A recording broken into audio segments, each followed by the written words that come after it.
coming back home's like walking in on a secret that everyone older than me knows.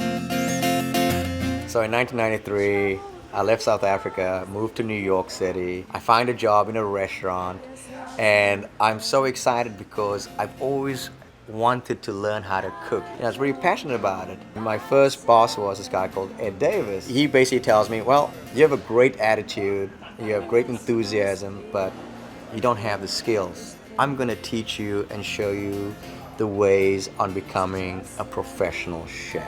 The first thing he showed me was how to cut with a knife. Use the knife in your strong hand and use your left hand as a guiding hand. Always think about the claw. I said, what do you mean by the claw? He's like, well, when you cut anything, you want to keep your fingers in and away from the sharp edge. So it's the claw movement, so right there. And of course, you put your knife right next to your claw, and that's how you cut things. And so you'll never cut your fingers. Another thing he taught me was, like, when you drop your knife, never catch it. I said, why? He's like, guess what? If you catch it, what's going to happen? You might grab the knife, and you're going to cut yourself. So let it drop. I took that, and I continued my profession. I found what I wanted. I found my purpose.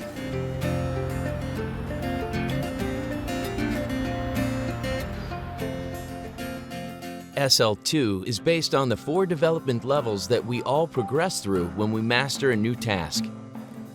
In Roy's story, he was at development level 1, enthusiastic and ready to tackle new tasks without a clue how to begin.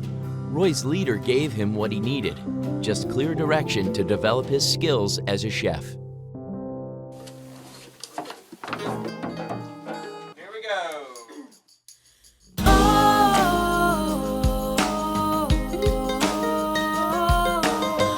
We definitely had a moment when we realized we were completely overwhelmed with the knowledge of understanding what to do but not knowing how to take it on ourselves.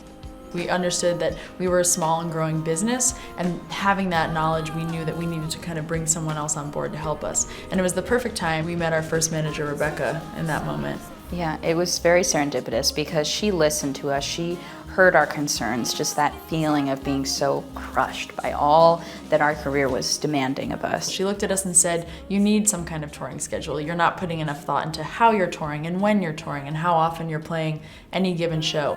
She figured out a way to convey to us how to get on and off the stage really efficiently, how to take care of our gear, how to just make sure that all those loose ends were being tied up on a regular basis, which was incredibly helpful. What it was is she just had this developed vocabulary about what we were trying to do. She really helped us view ourselves in a more constructive way. Hannah and Maggie were at development level 2 and felt more confused than competent. Their new manager brought the right combination of direction and support and got them back in the spotlight. In 2010, I tore my Achilles tendon skiing, and I had surgery, rehabbed super hard all summer, and by the following winter, I was physically stronger than I'd ever been.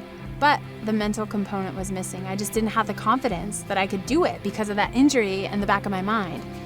At the time, I was shooting a lot with a ski photographer named Adam. On those days when we'd be out shooting and I just was expressing a lot of doubts and insecurities and I don't know if I can do this, thinking I had these expectations that I had to shoot the A action right off the bat. And he was like, well, why are you out here? What do you want to do today? Oh, right, I want to ski and have fun. Looking at it that way, we were really able to, okay, start over here on the easy line where you can just ski powder. No consequence, have fun, you don't have to worry about that injury in the back of your mind.